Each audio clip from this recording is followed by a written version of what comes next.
विज्ञान बायोलॉजी का अगला चैप्टर 5वां चैप्टर है आनुवांशिकी। प्रश्न को रिवीजन करेंगे फास्ट में। इस वीडियो में इस बुक के सारे चैप्टर को रिवीजन करेंगे फास्ट में। यह बुक सभी एग्जाम के लिए महत्वपूर्ण है। तुम्हारे लक्ष्य के अलावा जिस पर भी तुम्हारा ध्यान है वही तुम्हारा परम शत्रु है। बायोलॉजी का अगला चैप्टर 5वां चैप्टर है आनुवांशिकी। इस चैप्टर का पहला प्रश्न है, रेट्रोवायरस का आनुवांशिक पदार्थ जो होता है वह होता है एकल रज्जुक आरएनए होता है। रेट्रोवायरस में आनुवांशिक पदार्थ के रूप में एकल रज्जुक आरएनए होता है। ये वायरस रिसर्व ट्रांसक्रिप्टेस नामक एंजाइम का उपयोग करके अपने आरएनए को डीएनए में बदल देते हैं, जो बाद में मेजबान कोशिका के डीएनए में जुड़ जाते हैं। मानव जीनोम में कितने गुणसूत्र होते हैं? मानव जीनोम में 46 गुणसूत्र होते हैं। मानव जीनोम में 23 जोड़े गुणसूत्र होते हैं, अर्थात 46 गुणसूत्र होते हैं। इसमें से 22 जोड़े अलैंगिक गुणसूत्र होते हैं और एक जोड़ा लैंगिक गुणसूत्र होता है। मानव जीनोम में 23 जोड़े गुणसूत्र होते हैं, अर्थात 46 गुणसूत्र होते हैं। इनमें से 22 जोड़े अलैंगिक रूप में होते हैं, अलैंगिक गुणसूत्र होता है, और एक जोड़ी लैंगिक गुणसूत्र होता है। अगला प्रश्न है, आरएनए में कौन सा भस्म होता है जो डीएनए में नहीं होता है? आरएनए में यूरासिल भस्म होता है। आरएनए में यूरासिल नामक भस्म क्षार होता है जो कि डीएनए में नहीं पाया जाता है। डीएनए का पूरा नाम डीऑक्सीराइबोन्यूक्लिक एसिड है, जो जीवित कोशिका में वंशानुगत जानकारी प्रदान करने वाले अणु होता है। आरएनए राइबोन्यूक्लिक एसिड कोशिका जीव में सबसे महत्वपूर्ण अणु होता है, जो प्रायः एकल रज्जुक्यक होता है और राइबोज शर्करा, नाइट्रोजनी क्षार और फास्फेट समूह वाले न्यूक्लियोटाइड से बना होता है। डीएनए एवं आरएनए में निम्न में से कौन सा तत्व नहीं मिलता है? डीएनए और आरएनए में जो तत्व नहीं मिलता है वह होता है ऑक्सीजन, नाइट्रोजन और फास्फोरस मिलता है। ऑक्सीजन, नाइट्रोजन और फास्फोरस मिलता है, सल्फर नहीं मिलता है। सल्फर इसमें नहीं होता है। डीएनए एक द्विरज्जुक पॉलीन्यूक्लियोटाइड श्रृंखला होती है। डीएनए एक द्विरज्जुक पॉलीन्यूक्लियोटाइड श्रृंखला होती है जो परस्पर हाइड्रोजन बंध द्वारा जुड़ी रहती है। आरएनए एवं सामान्यतः आनुवंशिक पदार्थ एवं द्विरज्जुक नहीं होता है। यह डीएनए की तुलना में अस्थायी होता है। डीएनए की आणविक संरचना के द्विकुंडित मॉडल की व्याख्या वर्ष 1953 में जेम्स वाट्स और फ्रांसिस के नामक वैज्ञानिक ने किया था। डीएनए की आणविक संरचना के द्विकुंडलित मॉडल की व्याख्या वर्ष 1953 में जेम्स वाटसन एवं फ्रांसिस क्रिक नामक वैज्ञानिक ने किया था। नेक्स्ट है, मेंडल के आनुवंशिकता का सिद्धांत किस पर आधारित है? यह लैंगिक जनन पर है। मेंडल के आनुवंशिकता का सिद्धांत लैंगिक जनन पर आधारित होता है। वे लक्षण जो पीढ़ी दर पीढ़ी संचारित होते हैं उसे आनुवंशिकता कहते हैं और इसके अध्ययन को आनुवंशिकी कहते हैं। आनुवंशिकता को सर्वप्रथम जानकारी ऑस्ट्रेलिया के निवासी ग्रेगर जॉन मेंडल ने दिया था। आनुवंशिकता की सर्वप्रथम जानकारी ऑस्ट्रेलिया के निवासी ग्रेगर जॉन मेंडल ने दिया था, इसलिए इसे आनुवंशिकता का पिता कहते हैं। ग्रेगर जॉन मेंडल ऑस्ट्रेलिया का था, ऑस्ट्रेलिया। इन्होंने अपने प्रयोग के लिए मटर के पौधे पर प्रयोग किया था। मटर के पौधे पर प्रयोग किया गया था। इसका सिद्धांत लैंगिक जनन पर आधारित था। आनुवंशिकता का सिद्धांत लैंगिक जनन पर आधारित था। यह ऑस्ट्रेलिया का निवासी था जिसका नाम था जॉन मेंडल। लैंगिक सिद्धांत जनन पर आधारित था। आनुवंशिकता शब्द मुख्य रूप से किससे संदर्भित करता है? आनुवंशिकता जो होता है आनुवंशिकता शब्द मुख्य रूप से आनुवंशिकी को संदर्भित करता है। ऐसे लक्षण जो एक पीढ़ी से दूसरी पीढ़ी में संचारित होते हैं आनुवंशिक लक्षण कहलाते हैं। आनुवंशिकता के बारे में सर्वप्रथम जानकारी ग्रेगर जॉन मेंडल ने दिया, जिस कारण उन्हें आनुवंशिकता का पिता कहते हैं। अपने प्रयोग में उन्होंने मटर के पौधे का चयन किया था। हाइड्रा में मुकुलन की प्रक्रिया संतानों में आनुवंशिक स्थिरता कैसे सुनिश्चित होती है? हाइड्रा में जो होता है यह हाइड्रा में मुकुलन एक प्रकार का अलैंगिक प्रजनन होता है। इसमें एक नया हाइड्रा समसूत्री विभाजन द्वारा उत्पन्न होता है। समसूत्री विभाजन के कारण संतान और मूल जीव में मृत कोशिका के समान आनुवंशिक सामग्री होता है, जिसमें आनुवंशिकता स्थिर बनी रहती है। हाइड्रा में मुकुलन एक प्रकार का अलैंगिक प्रजनन होता है। इसमें एक नया हाइड्रा समसूत्री विभाजन द्वारा उत्पन्न होता है। समसूत्री विभाजन के कारण संतान और मूल जीव में मात्र कोशिका के समान आनुवंशिक सामग्री होता है, जिससे आनुवंशिकता स्थिर बनी रहती है। निम्नलिखित में से डीएनए प्रतिबंधन में डीएनए खंडों को जोड़ने हेतु किस एंजाइम का प्रयोग किया जाता है? वह एंजाइम है लाइगेजेज एंजाइम होता है। डीएनए प्रतिबंधन में डीएनए खंड को जोड़ने के लिए लाइगेज नामक एंजाइम का उपयोग किया जाता है। यह एंजाइम फास्फोडाइएस्टर बंध के निर्माण को उत्प्रेरित करके डीएनए के छोटे टुकड़ों को आपस में जोड़ते हैं। इससे एक संपूर्ण डीएनए अणु का निर्माण होता है। डीएनए प्रतिबंधन में डीएनए खंडों को जोड़ने के लिए लाइगेज नामक एंजाइम का उपयोग किया जाता है। यह एंजाइम फास्फोडाइएस्टर बंध के निर्माण को उत्प्रेरित करके डीएनए के छोटे टुकड़ों को आपस में जोड़ते हैं। इससे एक संपूर्ण डीएनए अणु का निर्माण होता है। डीएनए प्रतिबंधन में डीएनए खंडों को जोड़ने के लिए लाइगेज नामक एंजाइम का उपयोग किया जाता है। यह एंजाइम फास्फोडाइएस्टर बंध के निर्माण को उत्प्रेरित करके डीएनए के छोटे टुकड़े को आपस में जोड़ते हैं, जिससे एक संपूर्ण डीएनए अणु का निर्माण होता है। अगला चैप्टर है, अगला क्वेश्चन है, यदि एक बच्चे को पिता से एक्स गुणसूत्र वंशानुगत प्राप्त होता है तो बच्चा होगा इसमें वह लड़की होगा। नेक्स्ट है, मनुष्य में 23 जोड़े गुणसूत्र यानी कुल 46 गुणसूत्र होते हैं, जो मनुष्य में लिंग निर्धारण में मुख्य भूमिका निभाता है। यदि एक्स गुणसूत्र वाला शुक्राणु अंडे को निषेचित करता है तो युग्मज XX स्त्री शिशु के रूप में विकसित होता है। यदि वाई गुणसूत्र वाला शुक्राणु अंडे को निषेचित करता है तो युग्मज XY पुरुष शिशु के रूप में विकसित होता है। नेक्स्ट है, मानवों में आनुवंशिक पदार्थ मुख्य रूप से किससे बना होता है? या डीएनए से बना होता है। मानवों में आनुवंशिक पदार्थ मुख्य रूप से डीएनए से बना होता है। हिस्टोन प्रोटीन डीएनए को महत्वपूर्ण संरचना प्रदान करते हैं। ये प्रोटीन की तरह कार्य करते हैं, जिससे चारों ओर डीएनए कुंडलित होता है। अगला, आनुवंशिकी में जीन के वैकल्पिक रूप के लिए क्या शब्द होता है? एलील होता है। आनुवंशिकी में जीन किसी विशेष लक्षण को नियंत्रित करने वाले डीएनए की इकाई होती है। जब एक ही जीन के विभिन्न रूप पाए जाते हैं तो उसे एलील कहते हैं। क्रॉसिंग ओवर में क्या होता है? क्रॉसिंग ओवर में आनुवंशिक सामग्री का आदान प्रदान होता है। क्रॉसिंग ओवर ऐसी प्रक्रिया होती है जिसमें एक गुणसूत्र पर स्थित जीन्स का समूह समजात गुणसूत्र पर स्थित समान जीनों के समूहों द्वारा स्थान परिवर्तन कर लेते हैं। उसे विनियमन या क्रॉसिंग ओवर कहते हैं। इसमें आनुवंशिक सामग्री का आदान प्रदान होता है। कायिक प्रवर्धन का लाभ यह है कि इस प्रकार उत्पन्न सभी पौधे जो होते हैं कायिक प्रवर्धन में सभी पौधे होते हैं आनुवंशिक रूप से समान होते हैं।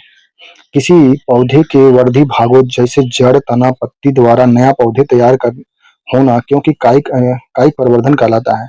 यह अलैंगिक जनन का ही एक रूप होता है कायिक प्रवर्धन। इसमें पौधे के केवल वर्धी भाग ही हिस्सा लेते हैं। कायिक प्रवर्धन में पौधे के केवल वर्धी भाग ही हिस्सा लेते हैं। इस विधि से उत्पन्न सभी पौधे आनुवंशिक रूप से जनक पौधे के समान ही होते हैं। जैसे गन्ना, गुलाब, अंगूर में कायिक प्रवर्धन होता है। नेक्स्ट, आनुवंशिक का जनक किसे कहा जाता है? आनुवंशिकी का जनक जो है यह जे मेंडल, ग्रेगर जॉन मेंडल है। आनुवंशिक का जनक ग्रेगर जोहान्स मेंडल को कहा जाता है। एक पीढ़ी से दूसरी पीढ़ी में जीवों के मूल गुणों का संरचना आनुवंशिकी कहलाता है। ग्रेगर जोहान मेंडल ने मटर के पौधे पर प्रयोग किया था।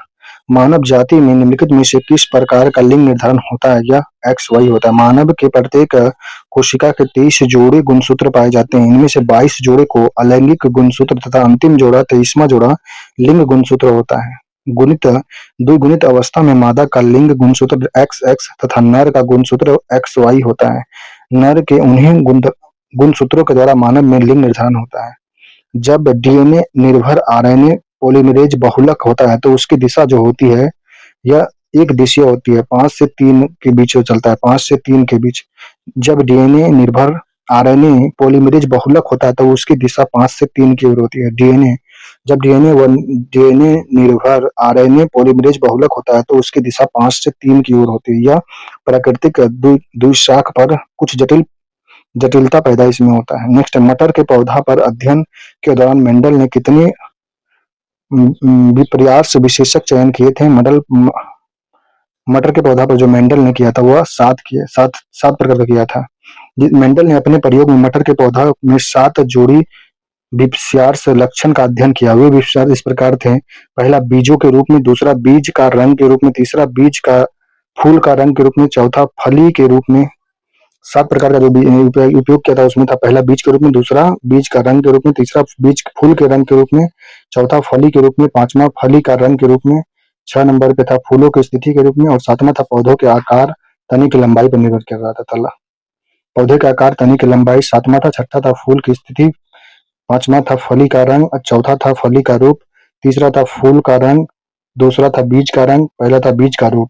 ये मेंडल ने अपने प्रयोग में मटर के पौधे में 7 जोड़ी विपर्यास लक्षण का अध्ययन किया था। नेक्स्ट, डीएनए के एकल क्षारक युग्म में परिवर्तन को कहते हैं बिंदु पर उत्परिवर्तन कहते हैं। डीएनए के किसी एक क्षार युग्म या न्यूक्लियोटाइड क्रम में होने वाले परिवर्तन बिंदु उत्परिवर्तन कहलाता है। बिंदु उत्परिवर्तन का उदाहरण हाशियाकार कोशिका अरक्तता होता है। मेंडल के प्रयोग में F1 पौधे को स्वपरागित करने पर F2 पीढ़ी में लंबे एवं बौने पौधे किस अनुपात में प्राप्त हुए थे?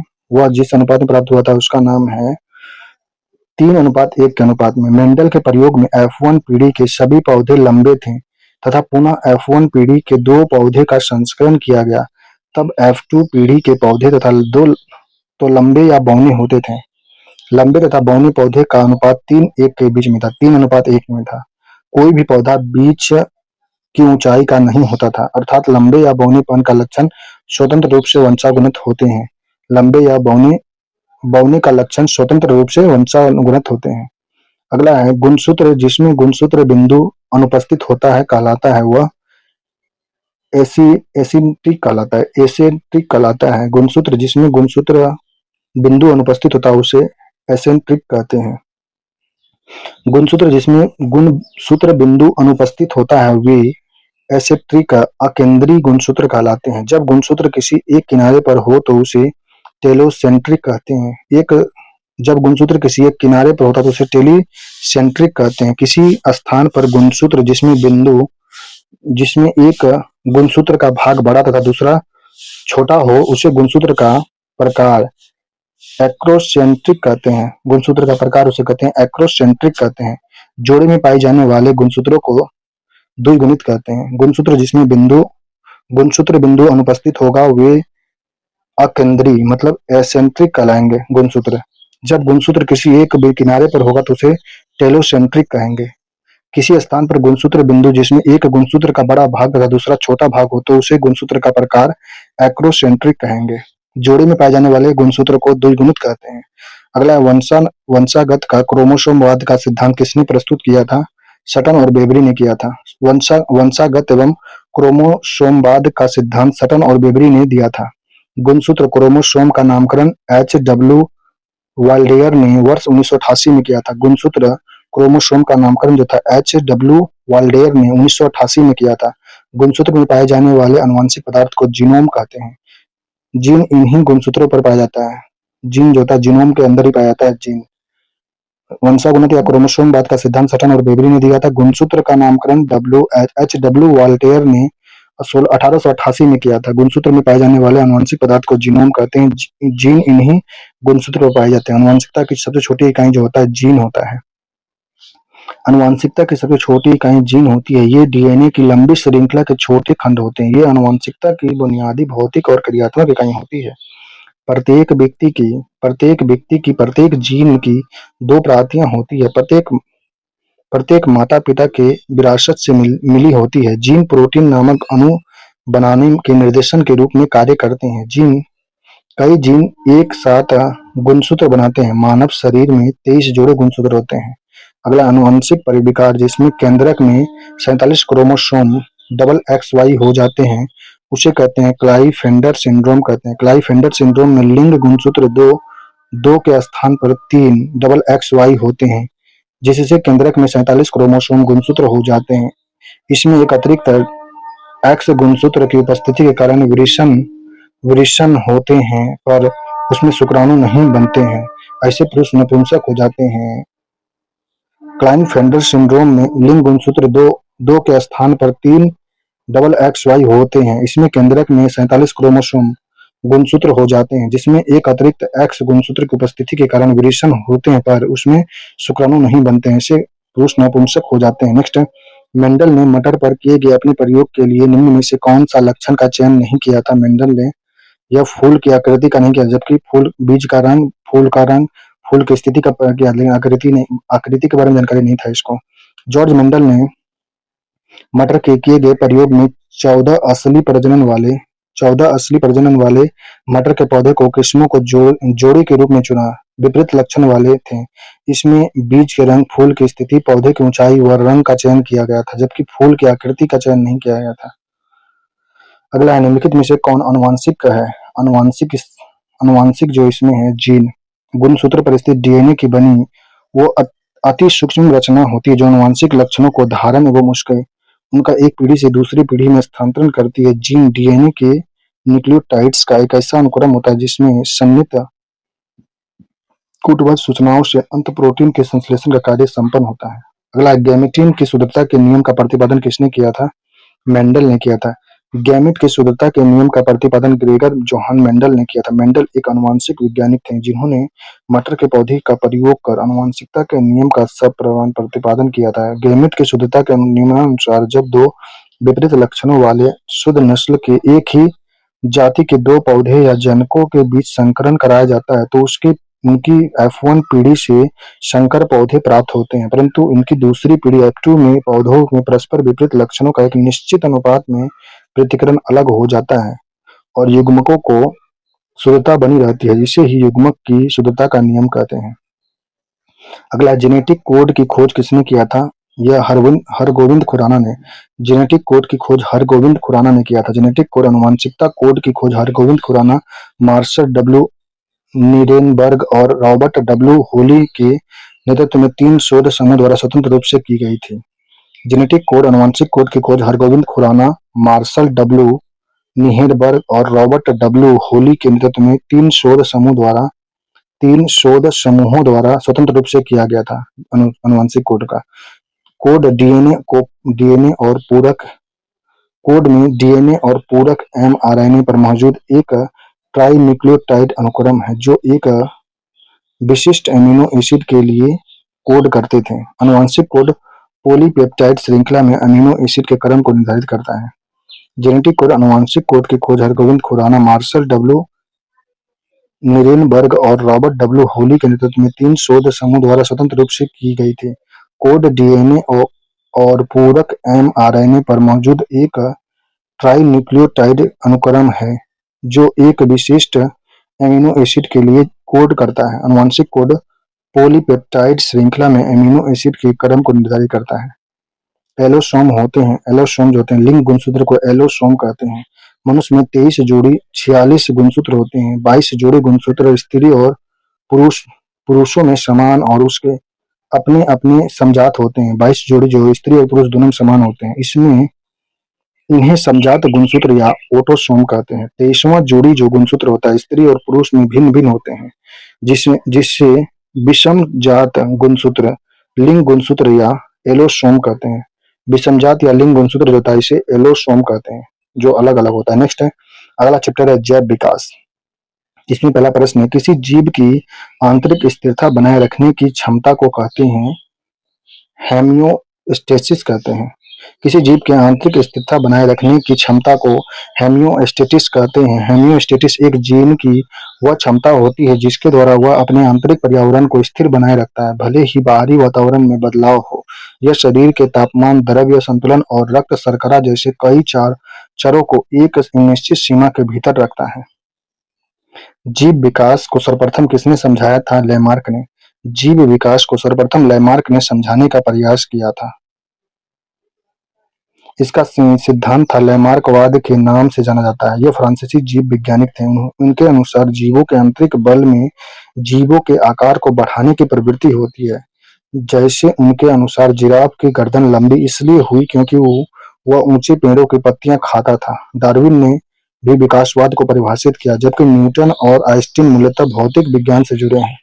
लैमार्क के सिद्धांत को उपार्जित लक्षणों की वंशागति का सिद्धांत कहा गया। लैमार्क के सिद्धांत को उपार्जित लक्षणों की वंशागति का सिद्धांत कहा गया है। नेक्स्ट, प्रजातियों के विकास के प्राकृतिक चयन का सिद्धांत किसने दिया था? डार्विन ने। प्रजातियों के विकास के प्राकृतिक चयन का सिद्धांत चार्ल्स डार्विन ने दिया था। उन्होंने बताया कि दो जीव समान नहीं होते हैं, उनमें कुछ न कुछ असमानता पाई जाती है। इन कारण जीवों के मध्य जीवन के लिए संघर्ष शुरू हो जाता है। प्रकृति योग्यता तथा अनुकूल विभिन्नताओं वाले जीवों को चुन लेती है तथा अयोग्य एवं प्रतिकूल विभिन्नता वाले जीवों को नष्ट कर देती है। इसी को जैव विकास के संदर्भ में डार्विन ने प्राकृतिक चयन कहा था। लैमार्क ने उपार्जित लक्षण का वंशागति सिद्धांत दिया था। लैमार्क ने उपार्जित लक्षणों का वंशागति सिद्धांत दिया था। मेंडल ने आनुवंशिकता का नियम दिया था। ह्यूगो डी ब्रीज ने उत्परिवर्तन का सिद्धांत दिया था। ह्यूगो डी ब्रीज ने उत्परिवर्तन का सिद्धांत दिया। मेंडल ने आनुवंशिकता का नियम दिया। लैमार्क ने उपार्जित लक्षण का वंशानुगणित सिद्धांत दिया था। नेक्स्ट, विकास का कारण होता है पीढ़ी से पीढ़ी अनुकूलन होना विकास का कारण है। विकास एवोल्यूशन का कारण पीढ़ी से पीढ़ी अनुकूलन होता है। विकास के क्रमबद्ध परिवर्तन द्वारा पुरातन जीवों से नूतन जीवों, जातियां, वर्गों आदि की उत्पत्ति का क्रम, जिसके फलस्वरूप सरल जीवों से जटिलतर जीव पैदा होते हैं। वंशानुगति जो होता है जनको माता पिता से संतानों में गुण लक्षणों का संचरण होता है। वंशानुगति में जनको माता पिता से संतानों में गुण लक्षण का संचरण होता है। अगला, विकास का मुख्य कारक होता है प्राकृतिक वर्ण। विकास का प्रमुख कारण प्राकृतिक वर्ण होता है। सभी जीवों में प्रचुर प्रचुर संतानोत्पत्ति की क्षमता होती है। अतः अतः अधिक आबादी के कारण प्रत्येक जीव को अपनी आवश्यकता की पूर्ति हेतु दूसरे जीवों से जीवनों पर्यंत संघर्ष करना पड़ता है। उपयोगी विभिन्नता पीढ़ी दर पीढ़ी इकट्ठी होती रही है और काफी समय बाद उत्पन्न जीवधारियों के लक्षण मूल जीवधारियों से इतने भिन्न हो जाते हैं कि एक नई प्रजाति बन जाती है। अगला है, किसके अभ्यास से जानवरों में क्लोन तैयार किए जाते हैं? यह आनुवंशिकी जैव प्रौद्योगिकी होगा लगता है। जैव प्रौद्योगिकी के अभ्यास से जानवरों के क्लोन तैयार किए जाते हैं। क्लोन एक ऐसी जैविक रचना होती है जो एकमात्र जनक, माता या पिता अलैंगिक विधि द्वारा उत्पन्न होता है। उत्पादित क्लोन अपने जनक के से शारीरिक और आनुवंशिक रूप से पूर्णतः समरूप हो जाते हैं। यानी क्लोन के डीएनए का हर एक भाग मूल प्रति से बिल्कुल समान होता है। इस प्रकार किसी भी जीव का प्रतिरूप बनाना ही क्लोनिंग होता है। किसी जीव का प्रतिरूप बनाना ही क्लोनिंग होता है, जीरेक्स करना। नेक्स्ट है, कौन से ऊर्जा खाद्य पदार्थ होते हैं? ये कार्बोहाइड्रेट एवं वसा खाद्य पदार्थ हैं।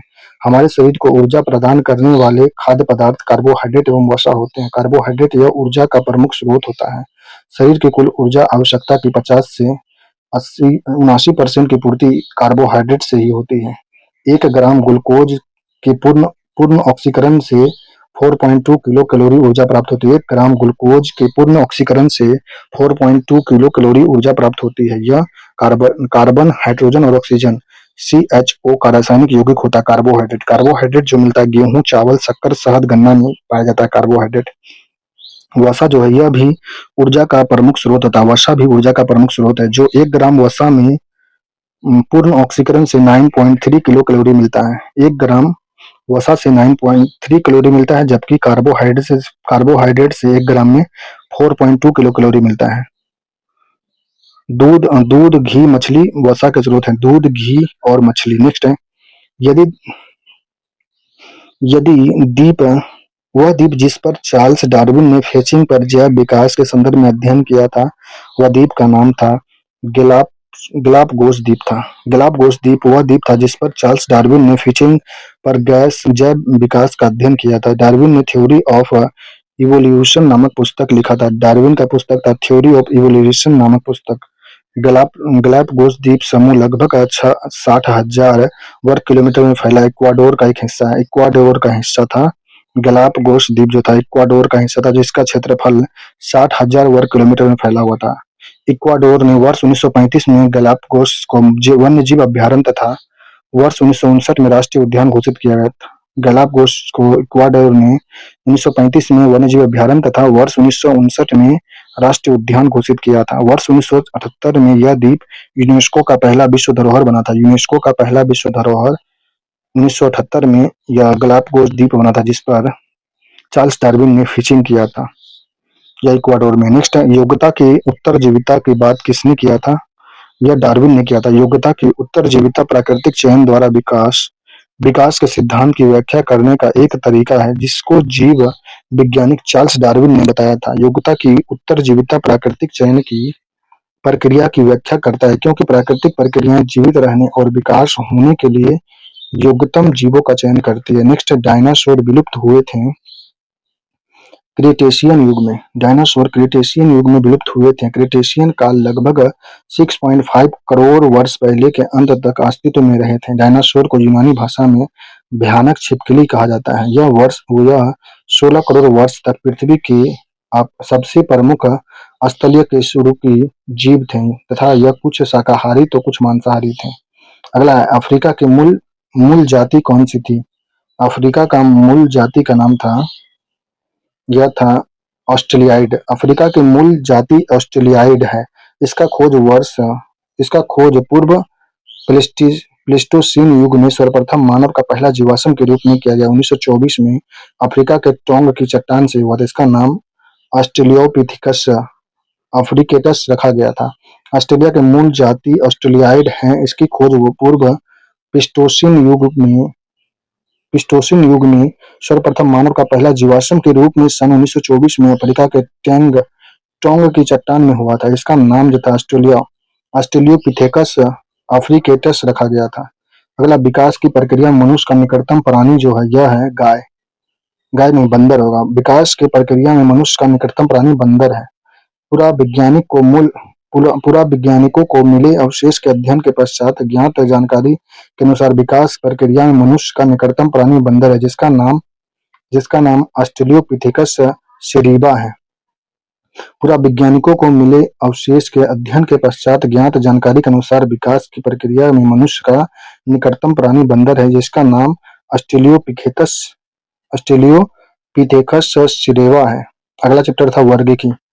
वर्गीकी में पहला प्रश्न है, प्रोटिस्टा समूह में निम्नलिखित में से कौन सा शामिल होता है? प्रोटिस्टा में एक कोशिकीय यूकेरियोटिक जीव शामिल होते हैं। प्रोटिस्टा समूह में एक कोशिकीय यूकेरियोटिक जीव शामिल होते हैं।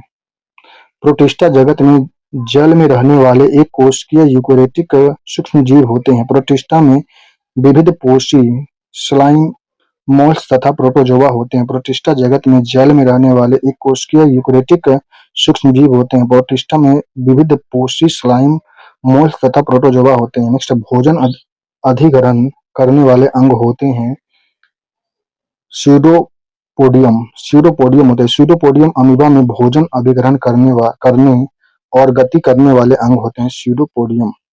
अमीबा एकल कोशिका वाला सूक्ष्म जीव होता है। अमीबा एकल कोशिका वाला सूक्ष्म जीव है। इसका कोई निश्चित आकार नहीं होता है।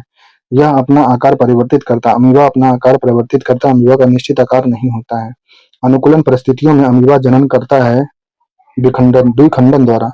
अनुकूल परिस्थितियों में अमीबा द्विखंडन द्वारा जनन करता है। अनुकूल परिस्थितियों में अमीबा द्विखंडन द्वारा बाइनरी विखंडन अलैंगिक के रूप में जनन करता है। प्रतिकूल परिस्थितियों में अमीबा स्वरूलेशन द्वारा अलैंगिक जनन करता है। अतः अनुकूल परिस्थितियों में अमीबा द्विखंडन द्वारा बाइनरी विखंडन अलैंगिक रूप से जनन करता है। प्रतिकूल परिस्थितियों में अमीबा स्वरूलेशन द्वारा अलैंगिक जनन करता है। अगला है, संघ इकाइनेडोमेटा के लिए क्या सत्य दिया गया है?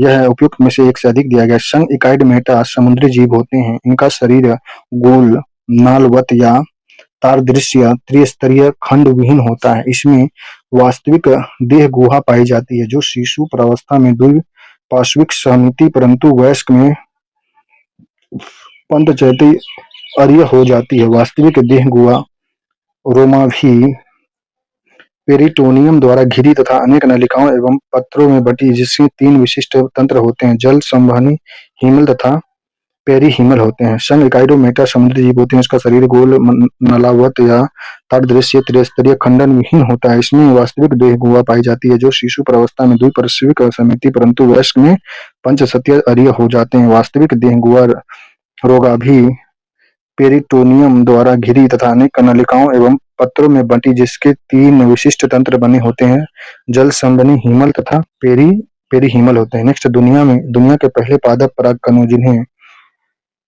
टिलियाडेविडस कहा जाता है, टिलियाडेविडस जीवाश्म हाल ही में किस देश में पाए गए थे?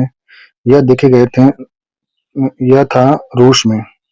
दुनिया के पहले पादप परागकणों जिसे टिलियाडोविडस कहा जाता है, टिलियाडो जीवाश्म रूस में खोजा गया था। टिलियाडोविडस ईयरविंग जैसे कीड़े होते हैं। रूस में पाए जाने वाले नमूने लगभग 280 मिलियन वर्ष पुराने होने का अनुमान लगाया जाता है, जो पहले से ज्ञात परागण आच्छादित कीड़ों से लगभग 120 मिलियन वर्ष पहले का था। दुनिया के पहले पादप परागकणों जिसे टिलियाडेविडस कहा जाता है, ये टिलियाडेवी जीवाश्म रूस में खोजे गए थे।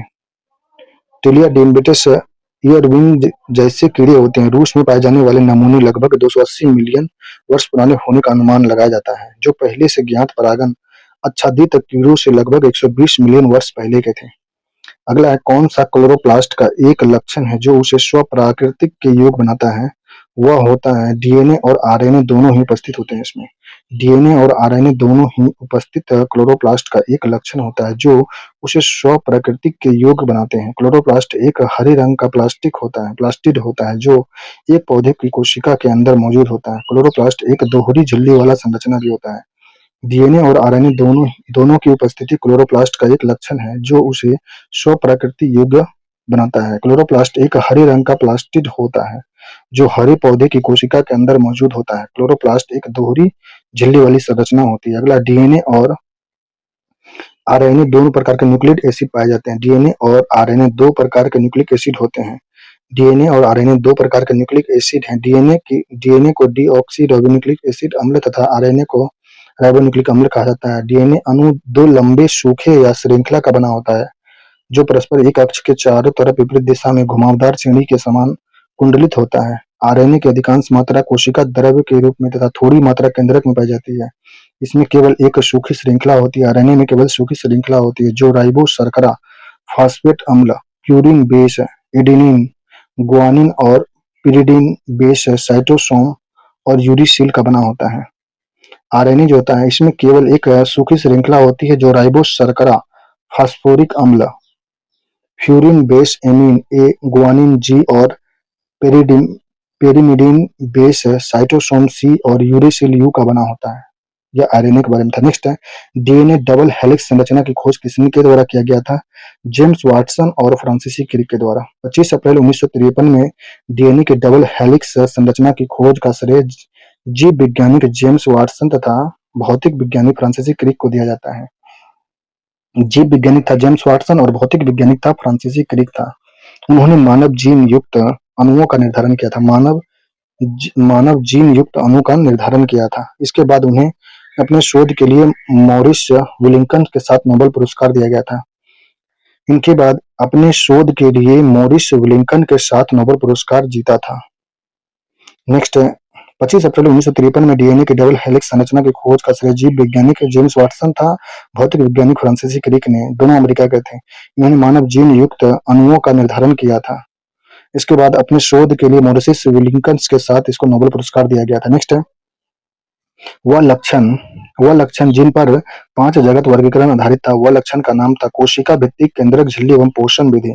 कोशिका भित्तिक केंद्रक झिल्ली एवं पोषण की विधि पर 5 जगत वर्गीकरण आधारित था। आर एच विटियर ने वर्ष 1969 में जीवधारियों को 5 जगत में वर्गीकरण किया था। पहला मोरेरा, दूसरा प्रोटिस्टा, तीसरा पादप, चौथा कवक, 5वां जंतु था। कोशिका भित्तिक केंद्रक झिल्ली एवं पोषण की विधि पर 5 जगत वर्गीकरण आधारित था। आर.एच. विटकियर ने वर्ष 1969 में जीवधारियों का 5 जगत का वर्गीकरण किया, जिसमें पहला था मोनेरा, दूसरा प्रोटिस्टा, तीसरा पादप, चौथा था कवक, 5वां था जंतु। वर्गीकरण का द्विनाम पद्धति की अवधारणा किसने किया था? यह किया था लिनियस ने। वर्गीकरण का द्विनाम पद्धति की अवधारणा कैरोलस लिनियस ने किया था। द्विनाम पद्धति जीवों, पौधों तथा प्राणियों का नाम देने की एक वैज्ञानिक प्रणाली है। प्रत्येक प्रकार के जीव के नाम के 2 घटक या अंग होते हैं, इसलिए इस प्रणाली को द्विपद नाम पद्धति कहते हैं। नाम का पहला घटक जीनस, वर्ग या वंश या वर्ग संबंधित या दूसरा घटक जातीय नाम होता है। उदाहरण के लिए मानव का वैज्ञानिक नाम होमो सैपियंस है। नेक्स्ट है, वर्गीकरण की आधारित इकाई जो होती है यह होता है जाति। वर्गीकरण का आधारित इकाई जाति होता है। वर्गीकरण की मूल इकाई जाति है। जाति वर्गीकरण की सबसे छोटी इकाई होता है। कार्ल लिनियस ने प्रजातियों के नामकरण की वैज्ञानिक प्रणाली दी, इसलिए उन्हें आधुनिक वर्गीकरण विज्ञान का जनक कहा जाता है। कार्ल लिनियस ने प्रजाति के नामकरण की वैज्ञानिक प्रणाली दिया था, इसलिए उसे आधुनिक वर्गीकरण विज्ञानिक का जनक कहा गया। नेक्स्ट, जीव विज्ञान के पिता कौन कहलाए थे? यह अरस्तु को कहा गया है। जीव विज्ञान का पिता अरस्तु, वह महान दार्शनिक था। जीव विज्ञान बायोलॉजी शब्द के ग्रीक शब्द बायो बायो मतलब लाइफ, बायोस मतलब लाइफ, जीवन तथा लोगोस मतलब स्टडी, अध्ययन से मिलकर बना है। जीव विज्ञान शब्द का पहला बार प्रयोग लेमार्क और टेविडेंस ने किया था 1802 में। जीव विज्ञान शब्द का पहला बार प्रयोग टेविडेंस और लेमार्क ने 1802 में किया था। नेक्स्ट, मनुष्य किस संघ का प्राणी है? यह क्वाड्रेटा। मनुष्य जो है क्वाड्रेटा संघ का प्राणी है। मनुष्य क्वाड्रेटा संघ के स्तनधारी मैमल्स वर्ग का प्राणी है। इस संघ की स्थापना बेल्फोर ने की थी। क्वाड्रेटा संघ की स्थापना बेल्फोर ने किया था तथा इस संघ के प्राणी जल, थल तथा वायु तीनों में रहते हैं। क्वाड्रेटा समूह जो मनुष्य जिसमें है, इसमें जल, थल और वायु तीनों में रहते हैं जीव। इसके मूलभूत एवं अद्वितीय लक्षण जैसे नोटोकार्ड, केंद्रीय तंत्रिका तंत्र, ग्रसनी गिल दरारें, प्रतिपृष्ठ एवं पाचन के तंत्र पूर्ण विकसित होते हैं। मनुष्य क्वाड्रेटा संघ के स्तनधारी वर्ग का प्राणी है। इस संघ की स्थापना बेल्फोर ने किया था तथा इस संघ के प्राणी जल, थल तथा वायु तीनों में रहते हैं। इनके मूलभूत एवं अद्वितीय लक्षण हैं जैसे नोटोकॉर्ड, केंद्रीय तंत्रिका तंत्र, ग्रसनली गिल दरारें प्रतिपृष्ठ एवं पाचन के लिए पूर्ण तंत्र पूर्ण विकसित होते हैं। मनुष्य में कॉर्डेटा समूह में। नेक्स्ट द्विनाम पद्धति, बाइनोमियल नोमेनक्लेचर संबंधित है इसमें। जीव का वैज्ञानिक नामकरण जिसमें दो शब्द घटक होते हैं। द्विनाम पद्धति जीवों, पौधे तथा प्राणियों का नाम देने का एक वैज्ञानिक प्रणाली है। 1753 में कैरोलस लिनियस ने इसकी शुरुआत किया था। प्रत्येक प्रकार के जीवों के नाम के दो घटक या अंग होते हैं, इसलिए इस प्रणाली का द्विनाम पद्धति कहा गया था। नाम का पहला अक्षर जीनस वंश का या वर्ग का होता है, संबंधित तथा दूसरा घटक जाति का नाम होता है। उदाहरण के लिए मानव का वैज्ञानिक नाम होमो सैपियंस है, गाय का वैज्ञानिक नाम बोस इंडिकस है, टोरस या इंडिकस है। आम का वैज्ञानिक नाम मैंजीफेरा इंडिका है। नेक्स्ट होमो सैपियंस किसका वैज्ञानिक नाम है? मानव, आधुनिक मानव का है। आधुनिक मानव का वैज्ञानिक नाम होमो सैपियंस है। मनुष्य का वर्गीकरण किंगडम एनिमेलिया, फाइलम कॉर्डेटा, गण प्राइमेटा, परिवार होमिनिडी, जीनस होमो, प्रजाति होमो सैपियंस है। आधुनिक मानव का वैज्ञानिक नाम होमो सैपियंस है। यह मनुष्य का वर्गीकरण जो है किंगडम एनिमेलिया का है। मनुष्य जो किस किंगडम का है? एनिमेलिया किंगडम का है। मनुष्य जो है फाइलम है कॉर्डेटा का है। मनुष्य का गण जो है प्राइमेटा है। मनुष्य किस गण का? प्राइमेटा गण का है। मनुष्य का परिवार का नाम था जो हेमोनिडी था। मनुष्य में जीनस जो है होमो है और मनुष्य का प्रजाति है यह है सैपियंस, होमो सैपियंस हो गया। नेक्स्ट प्रजाति होमो सैपियंस है मनुष्य का। अगला है डॉल्फिन जो है, डॉल्फिन को निम्न में से किस वर्ग में वर्गीकृत किया गया? डॉल्फिन को स्तनधारी वर्ग में। स्तनधारी वर्ग के जंतु उच्च तापी एवं नियत तापी होते हैं, अर्थात इसके शरीर का ताप बाह्य वातावरण के तापमान परिवर्तन के साथ नहीं बदलता है। इस वर्ग के जीव की त्वचा में सफेद एवं तैल की ग्रंथि होती है तथा श्वसन क्रिया फेफड़ा द्वारा होता है। इसके हृदय में 4 कोशिकीय तथा 12 जोड़ी कपाल तंत्रिका व 7 ग्रीवा कशेरुक होते हैं। ये मांसाहारी होते हैं। इस वर्ग के अंतर्गत डॉल्फिन, चमगादड़, पेंगोलिन, तेंदुआ आदि जीवों को सम्मिलित किया जाता है। गंगा में पाए जाने वाले डॉल्फिन वर्ष 2009 में भारत सरकार ने भारत का राष्ट्रीय जलीय जीव इसको घोषित किया गया था। स्तनधारी वर्ग में जंतु उच्च तापी एवं नियत तापी होते हैं, अर्थात इसका शरीर का तापमान बाहरी वातावरण के तापमान परिवर्तन के साथ नहीं बदलता है। इस वर्ग के जीव को त्वचा में श्वेत एवं तैल की ग्रंथि होती है तथा श्वसन क्रिया फेफड़ा द्वारा होता है। इसके हृदय में 4 कोष्ठक, 12 जोड़ी कपाल तंत्रिका व 7 ग्रीवा केशिका होते हैं। 7 ग्रीवा केशिका, 12 जोड़ी कपाल तंत्रिका होती है। ये मांसाहारी होते हैं। इस वर्ग के अंतर्गत डॉल्फिन, चमगादड़, पेंगुइन, तेंदुआ आदि जीवों को सम्मिलित किया गया है। गंगा में पाई जाने वाली डॉल्फिन वर्ष 2009 में भारत सरकार ने भारत का राष्ट्रीय जलीय जीव घोषित किया गया था। नेक्स्ट अगला चैप्टर है जंतु जगत। जंतु जगत में पहला प्रश्न दिया गया, पौधे के किस भाग को चरने वाले जानवर कभी भी नहीं खाते थे? वह है काष्ठ है। पौधे के काष्ठ भाग को चरने वाले जानवर कभी भी नहीं खाते हैं। नेक्स्ट है किस संघ के प्राणियों के संधि युक्त पाद होते हैं? यह होते हैं आर्थ्रोपोडा में। आर्थ्रोपोडा संघ के प्राणियों के संधि युक्त पाद, संयुक्त पैर, ज्वाइंट लेग होते हैं। यह अकशेरुकीय जानवरों का एक समूह है जिसमें सेक्सोस्केलेटन एक खंडित शरीर है और संयुक्त पैर होते हैं। संयुक्त पाद वाले प्राणी चींटियां, एफिडस, तितली, दीमक, बिच्छू, मकड़ी होते हैं। संयुक्त पाद वाले प्राणी है चींटियां, एफिडस, तितलियां, दीमक, बिच्छू, मकड़ी होती है। नेक्स्ट अगला है कौन सा जीव त्वचा द्वारा श्वसन करते हैं? यह केंचुआ होता है। केंचुआ और मेढक जैसे उभयचर प्राणी त्वचा से सांस लेते हैं। इन जीवों में श्वसन गैस त्वचा की सतह से फैलती है। मेढक त्वचा और फेफड़ा दोनों के माध्यम से सांस ले सकता है। कौन सा गर्म खून का प्राणी है? इसमें गर्म खून का प्राणी, गर्म रक्त वाले जानवर बाहरी वातावरण के तापमान में परिवर्तन के बावजूद अपने आंतरिक शरीर के तापमान को बनाए रखते हैं। स्तनधारी एवं पक्षी गर्म रक्त वाले जानवरों के उदाहरण है। उदाहरण के लिए सरीसृप, उभयचर तथा कीट ठंडे रक्त वाले जानवरों के उदाहरण है। अगला रेगिस्तान में पाए जाने वाले जंतु कहलाते हैं। रेगिस्तान में पाए जाने वाले जंतु जो होते हैं या जीरोकोलस कहलाते हैं। जीरोकोलस रेगिस्तानी पौधे और जानवर डेजर्टिकोलस कहलाते हैं। रेगिस्तानी पौधे और जानवर को डेजर्टिकोलस कहते हैं। रेगिस्तान में पाए जाने वाले जंतु को जीरोकोलस कहते हैं और रेगिस्तानी पौधे और जानवर को डेजर्टिकोलस कहते हैं। अगला है मेढक और टोड निम्न में से किस उभयचर के उदाहरण हैं? यह दोनों हैं अनुरा। मेढक एवं टोड दोनों ही अनुरा वर्ग के अंतर्गत आते हैं। उभयचर वर्ग के जीव जल और स्थल दोनों पाए जाते हैं। केचुआ में कितने पार्श्व हृदय होते हैं? केचुआ में हृदय की संख्या 8 होती है। केचुआ में कुल 4 जोड़ी पार्श्व हृदय होते हैं, अतः केचुआ में कुल 8 पार्श्व हृदय पाए जाते हैं। प्रत्येक पार्श्व हृदय शरीर के 7वें, 9वें और 12वें, 13वें खंड के मौजूद होता है। केचुआ में जो 7वें, 9वें, 12वें और 13वें खंड में हृदय मौजूद होता है। पार्श्व हृदय शरीर के रक्तचाप और परिसंचरण तंत्र को बनाए रखने के लिए जिम्मेदार होता है। केचुआ में कुल 8 जोड़ी पार्श्व हृदय होता है। अगला है उभयचर सांस लेने के लिए प्रयोग करते हैं, त्वचा और फेफड़ा दोनों का करते हैं। उभयचर ऐसे जीव होते हैं जो जल थल दोनों में होते हैं। उभयचर जीव श्वसन गलफड़े त्वचा और फेफड़े से करते हैं। गलफड़े त्वचा और फेफड़े तीनों से कर लेता है। वे ठंडे खून वाले जीव होते हैं। उभयचर ठंडे खून वाले जीव होते हैं। इसमें 3 कक्षीय दिल हृदय पाया जाता है। 3 कक्षीय हृदय होता है उभयचर में। मेढक उभयचर वर्ग का ही जीव है। अगला है लाल रक्त कनिका। कनिका विहीन जंतु का नाम बताना है, जिसमें केचुआ होता है। लाल रक्त कनिका विहीन जंतु केचुआ। केचुआ लाल रक्त कनिका विहीन जंतु है। इसका जंतु का वैज्ञानिक नाम है फेरिटीमा पोस्थोमा। फेरिटीमा पोस्थोमा है केचुआ का वैज्ञानिक नाम है। इसका यह संघ जो है एनिलिडा समूह का जंतु है। एनिलिडा समूह का जंतु केचुआ है। इसके रक्त का परिसंचरण बंद रुधिर वाहिनियों के द्वारा होता है। इसमें हीमोग्लोबिन रुधिर कनिकाओं से न होकर प्लाज्मा में घुली रहती है। रुधिर कनिका जो इसमें प्लाज्मा में घुला हुआ रहता है। इस संघ के कुछ जंतु एक लिंगी तथा कुछ बहुलिंगी होते हैं। केचुआ संघ के जो जंतु हैं, जो जिसे एनिलिडा समूह में जानते हैं, या कुछ एकलिंगी और बहुलिंगी भी होते हैं। इस संघ के कुछ अन्य जंतु नीरस, जोंक, सीपी, कृमि आदि हैं।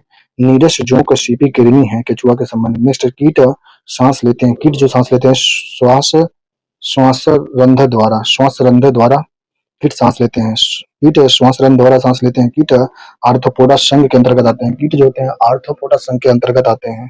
कीटों के शरीर में श्वसन के लिए विशेष अंग ट्रेकिया पाया जाता है। ट्रेकिया पारदर्शी नलिका होती है। ट्रेकिया जो होता है पारदर्शी नलिका होता है, जो श्वास रंध्र द्वारा बाहर वायुमंडल से खुला होता है। श्वास रंध्र के द्वारा कीट वायुमंडल के से गैसों का आदान प्रदान करती है। श्वास रंध्र द्वारा कीट जो होता है, कीट वायुमंडल में गैस का आदान प्रदान करता है। नेक्स्ट है क्रेफिश के रक्त का रंग कैसा होता है? क्रेफिश के रक्त का रंग जो होता है, यह क्रेफिश के रक्त का रंग जो होता है नीला रंग का होता है। क्रेफिश झींगा मछली में हेमोलाइसिन नामक प्रोटीन पाया जाता है, जिसके ऑक्सीजन में न मिलने से रक्त का रंग नीला हो जाता है। क्योंकि यह प्रोटीन तांबा आधारित होता है, अतः क्रेफिश के रंग का क्रेफिश के रक्त का रंग नीला होता है। क्रेफिश के रक्त का रंग नीला होता है। नेक्स्ट, टेपवर्म के खंड होते हैं या प्रोग्लैटिक प्रोग्लैटिक होते हैं। टेपवर्म के खंड प्रोग्लैटिक होते हैं। नेक्स्ट, टेपवर्म फीताकृमि के खंड को प्रोग्लैटिक कहा जाता है। टेपवर्म प्राणी जगत के संघ प्लेसिहेंथीज चपटे कृमि के अंतर्गत आता है। गौरतलब है कि इस संघ के प्राणी पृष्ठाधार रूप से चपटे होते हैं। इस समूह के अधिकांश प्राणी मनुष्य तथा अन्य प्राणियों में अंतः परजीवी के रूप में पाए जाते हैं। ऑर्कियोप्टेरिक्स होते हैं। यह जुरासिक युग का सर्वपुरातन पक्षी होता है। ऑर्कियोप्टेरिक्स होता है जो। नेक्स्ट, ऑर्कियोप्टेरिक्स जुरासिक युग का सबसे पुराना पक्षी है। इसका उत्पत्ति जुरासिक काल में लगभग 140 करोड़ वर्ष पहले हुआ था। यह जीवाश्म पक्षी है। इसका जीवन सर्वप्रथम 1861 में वैगनर नामक वैज्ञानिक ने जर्मनी के बावेरिया नामक स्थान से चट्टान से प्राप्त किया था। आजकल यह ब्रिटिश संग्रहालय में लंदन में सुरक्षित है। इसका आकार लगभग कीवी की तरह होता है। इसे सरीसृप एवं पक्षी के बीच में कड़ी माना जाता है। यह इसका आकार लगभग कीवी की तरह होता है। इसे सरीसृप और पक्षी के बीच की कड़ी माना जाता है, क्योंकि इसमें सरीसृप एवं पक्षी दोनों के सम्मिलित लक्षण पाए जाते हैं। नेक्स्ट, निम्न में से कौन सा सत्य उभयचर नहीं है जंतु? इसमें जो है कछुआ जो है सत्य उभयचर जंतु नहीं है। कछुआ जो है सत्य उभयचर जंतु नहीं है। यह सरीसृप श्रेणी में आता है। कछुआ जो है सरीसृप श्रेणी में आता है। इसका जीवन काल बहुत लंबे समय तक का होता है। उभयचर वर्ग के जानवर पानी के साथ साथ जमीन पर भी रहते हैं। वे ठंडे खून वाले जानवर होते हैं, जिस कारण वे वातावरण के अनुसार अपने शरीर को तापमान को नियंत्रित नहीं कर सकते हैं। उभयचर का हृदय 3 कक्षीय होता है। उभयचर के उदाहरण है मेढक, रोड और सालमेंडर होते हैं। निम्न में से किस वर्ग के जंतुओं का प्रगुहा सीलोम रक्त से भरा हुआ होता है? यह जंतु होता है आर्थ्रोपोडा होता है। आर्थ्रोपोडा वर्ग के जंतुओं का प्रगुहा सीलोम रक्त से भरा होता है। आर्थ्रोपोडा वर्ग के जंतु का शरीर 3 भागों सिर, धड़ तथा उदर में विभक्त होता है। इसका शरीर काइटिन नामक बाह्य कंकाल आवरण से ढका होता है। इसका रुधिर परिवहन तंत्र खुला होता है। आर्थ्रोपोडा का रुधिर परिवहन तंत्र खुला होता है। आर्थ्रोपोडा का उदाहरण है केकड़ा, झींगा, मछली, मच्छर, खटमल आदि होते हैं। आर्थ्रोपोडा का उदाहरण है केकड़ा, झींगा, मछली, खटमल, मच्छर आर्थ्रोपोडा वर्ग के अंतर्गत आते हैं। निम्न में से कौन सा ऐसा प्राणी है जिसमें रक्त नहीं होता परंतु वह श्वसन करता है?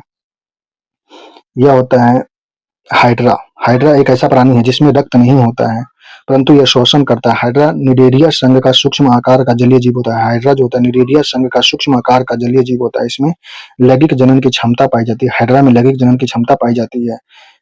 इस जंतु का शरीर अनेक छोटे छोटे टुकड़ों में विभक्त होता है। हाइड्रा हाइड्रा में लैंगिक जनन की क्षमता पाई जाती है। इसमें छोटे छोटे टुकड़ों में विभक्त होता है। इसका इसका प्रत्येक भाग नए जीव में परिवर्तित हो जाता है। जनन की इस विधि को पुनरुद्भवन कहते हैं।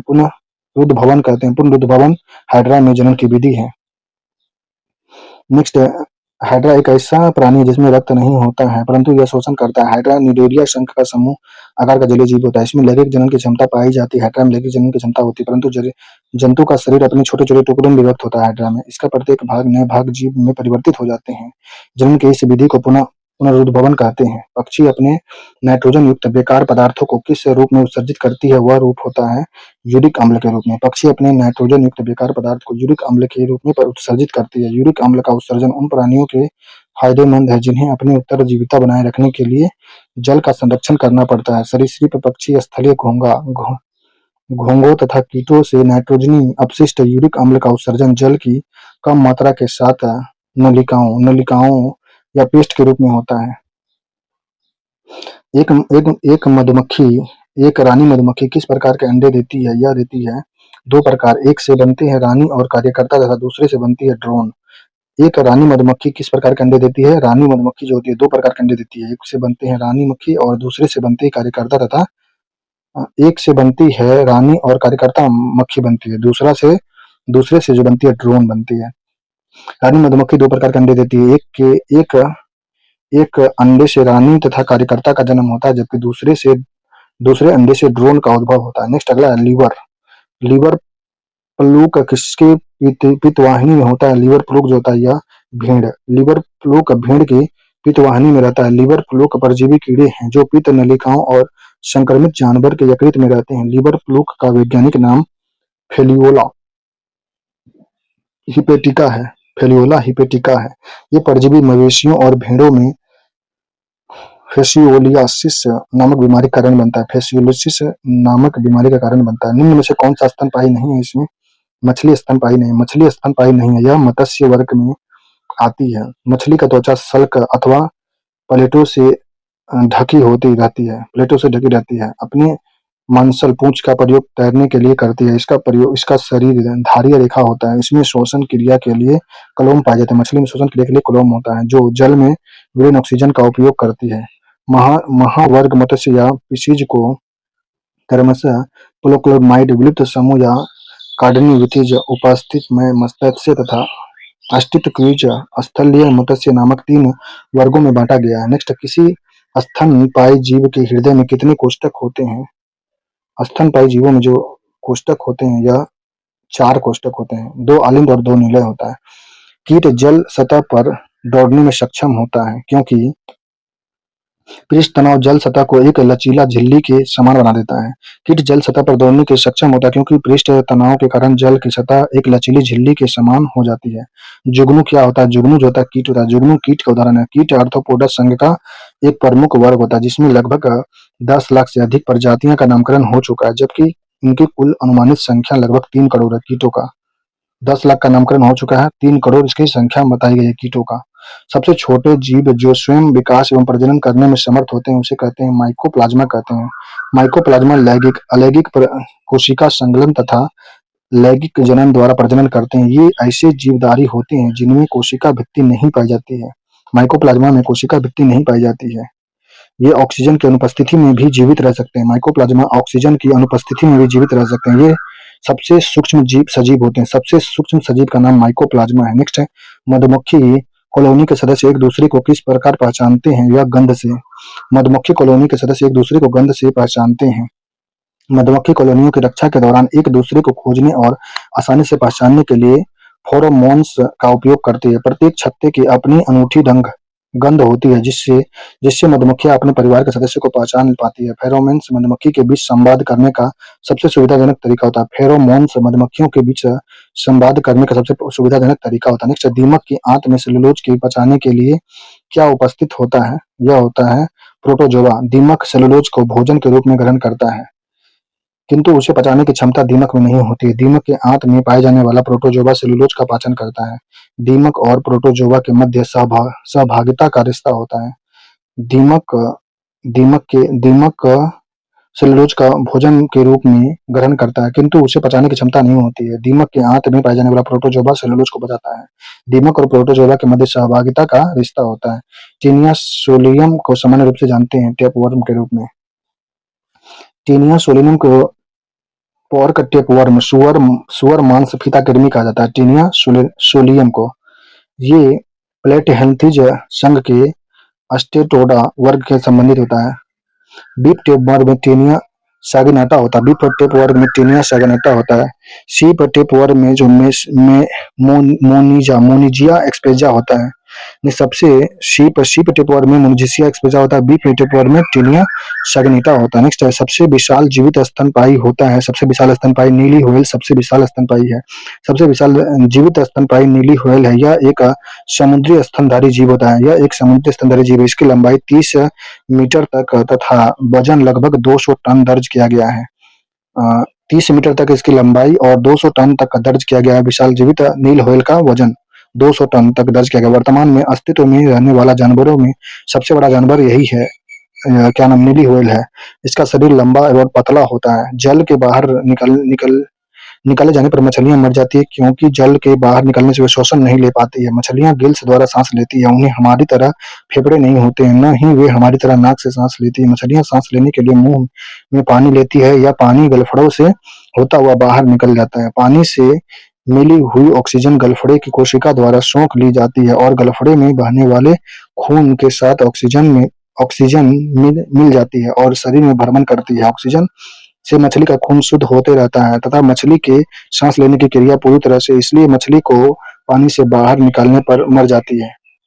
किसका प्रयोग मच्छर के जैविक नियंत्रण के लिए किया जाता है? वह होता है गैम्बूसिया का। मच्छर के जैविक नियंत्रण पर गैम्बूसिया मछली का प्रयोग किया जाता है। गैम्बूसिया मछली साफ पानी में रहती है। यह जल की ऊपरी सतह पर रहती है। यहाँ मच्छर के लार्वा होते हैं। मछली पानी में पैदा होने वाले मच्छर के लार्वा को खा जाती है। इसकी वजह से मलेरिया, डेंगू आदि के मच्छर पैदा नहीं हो पाते हैं। नेक्स्ट, द्विपद विज्ञान संबंधित नामक का उदाहरण दिया गया है, जिसमें राना टेग्रिना है। द्विपद वैज्ञानिक संबंधित नाम का उदाहरण राना टेग्रिना है। यह मेढक का वैज्ञानिक नाम होता है। यह भारतीय उपमहाद्वीप में बड़े आकार का मेढक होता है। राना टेग्रिना प्रकृति में ज्यादातर एकांतवासी एवं रात्रिचर होते हैं। ये मुख्यतः म्यांमार, बांग्लादेश, भारत, पाकिस्तान, अफगानिस्तान और नेपाल में पाए जाते हैं। राना टेग्रिना जो होता है, मेढक जो होता है, या मुख्य रूप से म्यांमार, बांग्लादेश, भारत, पाकिस्तान, अफगानिस्तान, नेपाल में पाई जाती है। नेक्स्ट है, ऑर्निथोलॉजी में अध्ययन होता है। ऑर्निथोलॉजी में पक्षी का अध्ययन होता है। ऑर्निथोलॉजी में किसका अध्ययन किया जाता है? यह पक्षी का अध्ययन होता है। नेक्स्ट है, पिट्टा ड्यूरा के बारे में बताया गया यहाँ पे। यह अगला है, ऑर्निथोलॉजी जंतु जीव की एक शाखा होती है जो पक्षियों के अध्ययन से संबंधित है।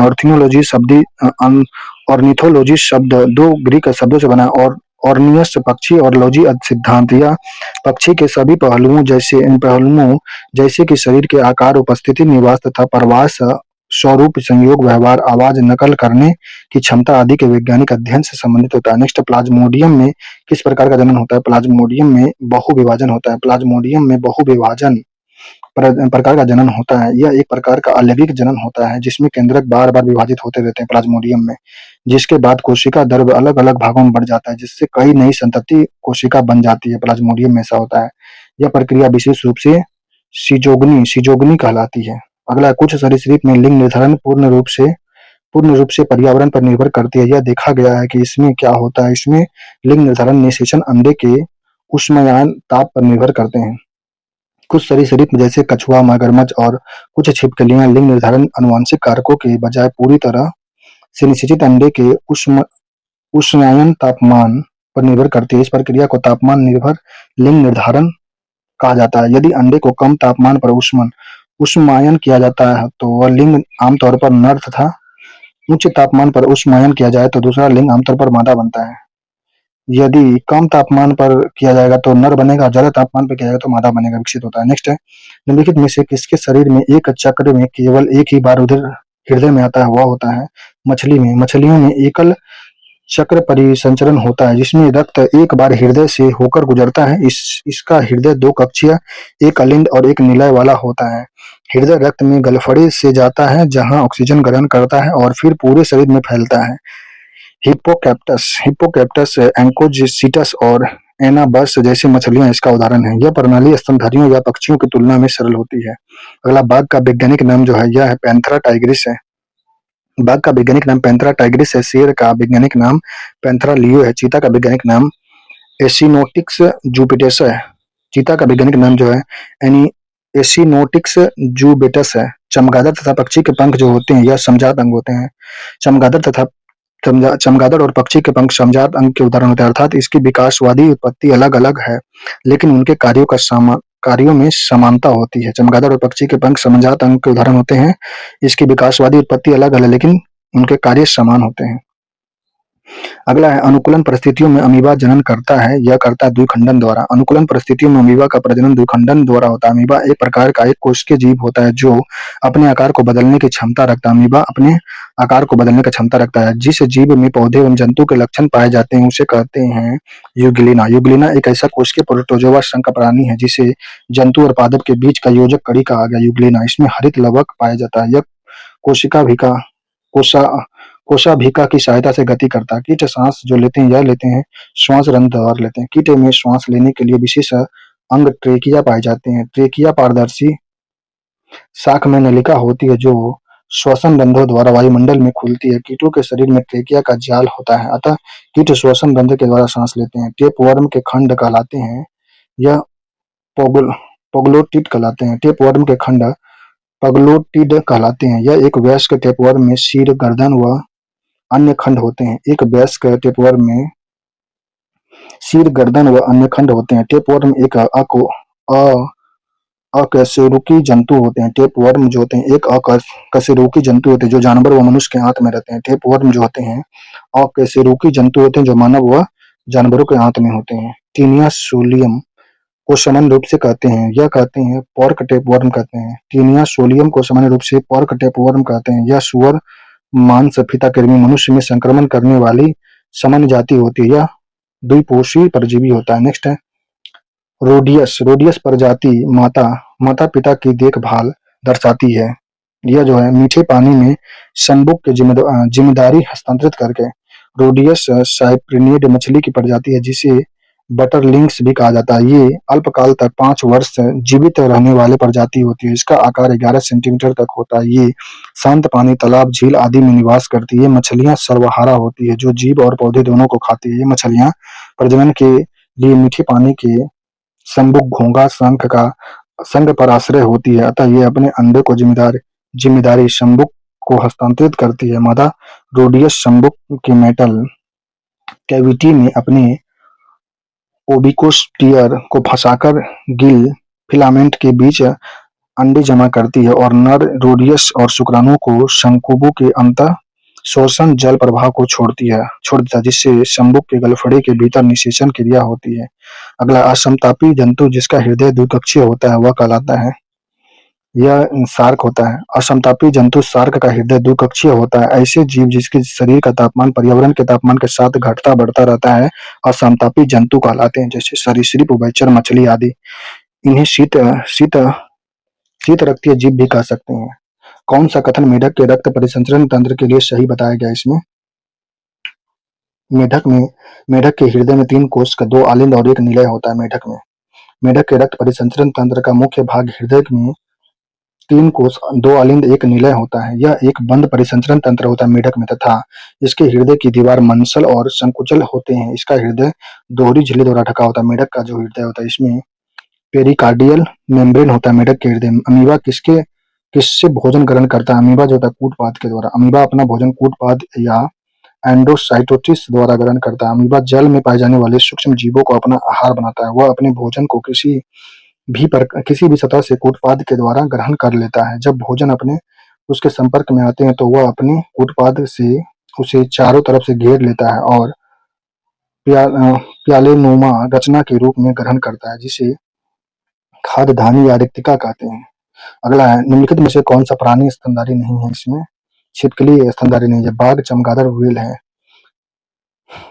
बाघ, व्हेल और चमगादड़ स्तनधारी प्राणी होते हैं। इस वर्ग के प्राणी सभी प्रकार के वातावरण में पाए जाते हैं, जैसे ध्रुवीय, ठंडे भाग, रेगिस्तान, जंगल, घास के मैदान आदि। स्तनधारियों का सबसे मुख्य लक्षण दूध उत्पन्न करने वाली ग्रंथि होती है स्तनधारियों में, जिनसे बच्चे पोषण प्राप्त करते हैं। कुछ जीवों को छोड़कर सभी स्तनधारी बच्चे को जन्म देते हैं। नेक्स्ट है, कौन सा जंतु चिरडिब्बता दर्शाता है? चिरडिब्बता दर्शाता है जो फाइनोसोमा होता है। फाइनोसोमा, जिसे सींग वाले छिपकली या हॉर्न टॉड के रूप में जानते हैं, चिरडिम्बता दर्शाता है। यह उत्तरी अमेरिका छिपकलियों की एक प्रजाति होती है और यह फाइनोसोडमिक परिवार का जंतु होता है। अगला, पक्षियों में तेल प्रीण ग्रंथि किस भाग में होता है? यह पूंछ के आधार भाग में होता है। पक्षियों में तेल तेल अथवा प्रीण ग्रंथि पक्षियों के पूंछ आधार भाग में स्थित होता है। यह ग्रंथि तेल का स्राव कर उसकी त्वचा को तैलीय रखता है। इसे यूरोपिगलन ग्रंथि के नाम से भी जानते हैं। मानव शरीर में वसामय ग्रंथियां सीबम नामक तैलीय पदार्थ का स्रावन करके उसकी त्वचा को तैलीय बनाए रखती है। अगला है, जीभ कृमि या एकॉर्न वर्म किसका साधारण भाषा होता है? यह होता है बेले बेलेगोलासस को जीभ कृमि या एनाकॉर्न के रूप में जानते हैं। यह हेमिक्रोडेटा संघ का प्राणी होता है। इसमें एनाकॉर्न या जीभ कृमि भी कहते हैं। इसकी संरचना यू आकार की होती है। इसका शरीर छोटा शंक्वाकार सूंड कॉलर और एक लंबा कृमि जैसा धड़ में विभाजित होता है। यह अधिकांश जल में पाए जाते हैं। कौन सा मीन वर्ग से संबंधित है? इसमें मीन वर्ग से शार्क जो है मीन वर्ग में। तारा मछली संघ इकाइडोमेटा का प्राणी है। तारा मछली संघ इकाइडोमेटा का है। सिल्वर मछली जो है संघ आर्थ्रोपोडा का। सिल्वर मछली आर्थ्रोपोडा से संबंधित। शार्क जो है संघ कॉर्डेटेटा कॉर्डे कॉर्डेटेटा मत्स्य वर्ग का प्राणी है। व्हेल संघ कॉर्डेटेटा के स्तन वर्ग के प्राणी है। व्हेल जो है संघ कॉर्डेटेटा और शार्क है। सिल्वर मछली जो है संघ आर्थ्रोपोडा प्राणी है। तारा मछली संघ इकाइनोडर्मेटा प्राणी है। कौन सा जंतु एक कोशिकीय नहीं है? इसमें यह हाइड्रा एक कोशिकीय नहीं है। अमीबा, प्लाज्मोडियम, लिशमीनिया एक कोशिकीय। ऐसे जीव जिसमें मात्र एक कोशिका ही पाई जाती है उसे एक कोशिकीय जीव कहते हैं। इनका संबंध प्रोटिस्टा जगत से होता है। Euglena, Trypanosoma, Plasmodium, amoeba, paramecium तथा लिशमीनिया को प्रोटिस्टा जगत में रखा गया था। हाइड्रा एक कोशिकीय जंतु नहीं है। कौन सा एक वास्तविक मीन है? इसमें वास्तविक मीन कूना मीन, कुत्ता मीन को वास्तविक मीन कहते हैं। डॉग फिश जो होता है कुत्ता मीन या सकोलोई ओडॉन वास्तविक मीन होता है। यह क्वाड्रिस्टीज वर्ग के अंतर्गत आती है। जेली मीन, तारा मीन, चांदी मीन और रेजर मीन वास्तविक मीन होते हैं नहीं है। जेली मीन, तारा मीन, चांदी मीन और रेजर मीन वास्तविक मीन नहीं है। किसमें केंद्रक झिल्ली नहीं होता है? केंद्रक झिल्ली जो होता है या मोनेरा में केंद्रक झिल्ली नहीं होता, जबकि स्लाइम, डोल्ड, कवक और प्रोटिस्टम होता है। मोनेरा जगत जीव जगत के एक वर्गीकरण का महत्वपूर्ण अंग होता है, जिसमें अंतर्गत सभी जीवाणु, बैक्टीरिया आदि आते हैं। मोनेरा जगत के जीवधारियों के मुख्य लक्षण होते हैं। इसमें केंद्रक झिल्ली नहीं होती है। मोनेरा जगत में जीवधारियों के लक्षण केंद्रक झिल्ली इसमें नहीं होता है। इसकी कोशिका भित्ति अत्यंत सुदृढ़ होती है, जिसमें पॉलीसेकेराइड के साथ अमीनो अम्ल भी होते हैं। मोनेरा जगत में इसकी कोशिका भित्ति अत्यंत सुदृढ़ होती है, इसमें पॉलीसेकेराइड के साथ अमीनो अम्ल भी होता है। मोनेरा जगत में माइटोकॉन्ड्रिया, गोल्गी काय तथा रिक्तिका भी अनुपस्थित होता है। मोनेरा जगत में माइटोकॉन्ड्रिया, गोल्गी काय और रिक्तिका अनुपस्थित होता है। नेक्स्ट अगला है, मिलान चिट करना है। इसमें पर रहित कीड़ा जो होता है, सिल्वर फिश को पर रहित कीड़ा कहते हैं। उड़ान रहित पक्षी जो कीवी को उड़ान रहित पक्षी कहते हैं। अंग रहित रेंगने वाला पक्षी जो होता है सर्प होता है। अंग रहित पशु छिपकली कहलाता है। नेक्स्ट है, लॉयन फिश किसे कहते हैं? लॉयन फिश जो होता है यह टेरोइस बोलिटान्स होता है। लॉयन फिश किसे कहते हैं? टेरोइस बोलिटान्स को कहते हैं। टेरोइस बोलिटान्स को लॉयन फिश कहा जाता है। आमतौर पर लॉयन फिश दक्षिण प्रशांत और हिंद महासागर में पाया जाता है। लॉयन फिश जो है दक्षिण प्रशांत और हिंद महासागर में पाए जाने वाला मछली है। यह मछली इंसान और पैरालाइज बनाने और जान देने में भी सक्षम होती है। यह मछली इंसान को पैरालाइज बनाने और जान लेने में भी सक्षम हो जाती है। टेरोइस वेलेंटिंगल लॉयन फिश होती है। नेक्स्ट है, अपनी सामाजिक व्यवस्था के लिए कौन प्रसिद्ध होता है? सामाजिक मधुमक्खी है। मधुमक्खी अपनी सामाजिक व्यवस्था के लिए जानी जाती है। कीटों के अनेक वर्गों में सामाजिक संगठन का विकास स्वतंत्र रूप से हुआ, जैसे चींटी, मधुमक्खी, दीमक में। इनमें से कौन सेंग्यूवोरस है? सेंग्यूवोरस का उदाहरण जो दिया गया है इसमें मच्छर है। मच्छर सेंग्यूवोरस प्रजाति का जीव होता है। ऐसे जीव जो अपना जीवन पोषण रक्त से करते हैं उसे सेंग्यूवोरस जीव कहते हैं। जैसे जू जू जोंक आदि ये सभी क्या है, सेंग्यूवोरस जीव होते हैं। इसकी पोषण विधि हेलोफाइटिक होती है। यह होती है यूग्लेना की। यूग्लेना लचीले शरीर वाला एक कोश के जीव होता है। इसमें यूग्लेना में जो होता है पौधे एवं जानवरों की विशेषता पाई जाती है। ये मीठे खारे पानी वाले दलदली में पाए जाते हैं। यूग्लेना की पोषण विधि होलोफाइटिक होती है। अमीबा भी एक कोश के जीव होता है। इसकी पोषण विधि फाइगोसाइटोसिस होती है। किस जीव में कक्षाभ पाया जाता है? कक्षाभ जो होता है पैरामेशियम में कक्षाभ होता है। कक्षाभ कुछ जीवों और सुकेंद्रित कोशिकाओं में कोशिका से बाहर निकली हुई एक चुंबक जैसी परिशिष्ट होती है। यह एक कोशिकांग होता है जिसमें जीव कोशिका से बाहर के तापमान व रासायनिक परिस्थितियों का बोध कर होता है। पैरामीशियम में पाया जाता है। कीट संबंधित होता है। यह आर्थ्रोपोडा वर्ग से। कीट का संबंध आर्थ्रोपोडा संघ से होता है। जिन जंतुओं में 3 जोड़ी टांगे, संयुक्त नेत्र एवं शरीर खंडों में विभक्त होता है उसे आर्थ्रोपोडा संघ के रखा गया है। उल्लेखनीय है कि प्राणियों में सर्वाधिक जातियां कीटों की होती है आर्थ्रोपोडा में। एकमात्र स्तनपायी कौन सा है जो उड़ सकता है? वह है चमगादड़। चमगादड़ एकमात्र स्तनपायी है जो पूरी तरह से उड़ सकता है, जबकि फ्लाइंग गिलहरी, बंदर आदि केवल कुछ दूरी तक ग्लाइड कर सकते हैं। अगला, कतला और रेहू दिसंत होते हैं। यह फ्रेश वाटर फिश का है। कतला और रेहू फ्रेश वाटर फिश के उदाहरण है। कतला और रेहू कार्प परिवार साइप्रिनिडे वर्ग में आर्थिक रूप से महत्वपूर्ण दक्षिण एशियाई मीठे पानी की मछली होती है। ये उत्तरी भारत, बांग्लादेश, म्यांमार, नेपाल और पाकिस्तान में नदियों और झीलों में पाई जाती है। स्तन्य जंतु जो उड़ सकती है उसे कहते हैं चमगादड़। चमगादड़ आकाश में उड़ने वाली एक स्तनधारी प्राणी है जो अपने 1000 से अधिक प्रजातियों के साथ स्तनधारियों के दूसरे सबसे बड़े कुल का निर्माण करती है। ये पूर्ण रूप से निशाचर प्राणी होती है। पुनरुद्भवन की विशेषता पाई जाती है। यह इकाइनोमेट्रा में होता है। पुनरुत्पादन की विशेषता क्षमता इकाइनोमेटा संघ में पाई जाती है। इस संघ के सभी जंतु समुद्र में वास करने वाले होते हैं। इन जीवों में जल संवहन तंत्र पाया जाता है। इकाइनोमेटा संघ के जीवों में गमन, भोजन एवं श्वसन हेतु नाल पाद होते हैं। इस संघ के कुछ जंतु निम्न हैं: तारा मछली, समुद्री अर्चिन, समुद्री खीरा आदि। सबसे जोर में बोल सकने वाले जंतु है नीली व्हेल। सबसे जोर से बोल सकने वाले जंतु नीली व्हेल है जो 188 डेसिबल तक की ध्वनि उत्पन्न करती है। हालांकि स्पर्म व्हेल 230 डेसिबल तक की ध्वनि उत्पन्न करती है, लेकिन विकल्पों में नीली व्हेल ही सबसे उपयुक्त माना जाएगा। नेक्स्ट है, कैरियोलिडिक लिवरिंथस का कार्य होता है। यह कार्य होता है कैरियोडिक्स लिवरेंथिस का कार्य विकल्प में दिए कोई नहीं है इसमें। कैरियोडिस लिम्बिरेथिस का कार्य होता है मेढक में रक्त दाब और रुधिर प्रवाह का नियंत्रण करना होता है। कैरियोडिक लिम्बिरेथ मेढक में रक्त दाब और रुधिर प्रवाह का नियंत्रण करना होता है। इसके साथ साथ यह ऑक्सीजन की आपूर्ति बनाए रखने के लिए महत्वपूर्ण शारीरिक मापदंडों को संतुलित कर रखता है, जिसके मस्तिष्क के उचित कार्य और समग्र शारीरिक संतुलन सुनिश्चित होता है। अगला, अमीबा गति करता है। अमीबा जो होता है यह गति करता है पादपों के द्वारा। अमीबा पादपों या स्यूडोपोडिया के द्वारा गति करता है। अमीबा प्रोटोजोआ वर्ग के अंतर्गत आता है। यह सबसे साधारण वर्ग जंतु है। इस वर्ग के जंतु अलिंगी या लिंगी दोनों विधियों द्वारा प्रजनन करते हैं अमीबा में जो होते हैं। अगला, अंडा देने वाले स्तनधारी का नाम बताना है जो है एकिडना है। एकिडना अंडा देने वाला स्तनधारी होता है। स्तनधारी वर्ग को प्रोटोथीरियम या मेटाथोरिया थोरिया अंतर्गत वर्ग में रखा गया है। अगला, वास्तविक मछली नहीं इसमें दिया गया है। रजत मीन वास्तविक नहीं, जबकि उड़न मीन, फुफ्फुस मीन, चढ़ने वाले मीन वास्तविक मछली है। उड़न मीन, चढ़ने वाले मीन, फुफ्फुस मीन वास्तविक मछली प्रजाति है, जबकि रजत मीन मछली का प्रकार न कीट का प्रकार है। शीत निष्क्रियता पाई जाती है। शीत जो मेढक में है। शीत निष्क्रियता वह स्थिति होती है जिसमें जानवर अपनी शारीरिक क्रियाओं को मंद करके सर्दियों के दौरान निष्क्रिय हो जाते हैं। सरीसृप, मछली, मेढक, उभयचर में होता है यह सभी शीत निष्क्रियता होता है।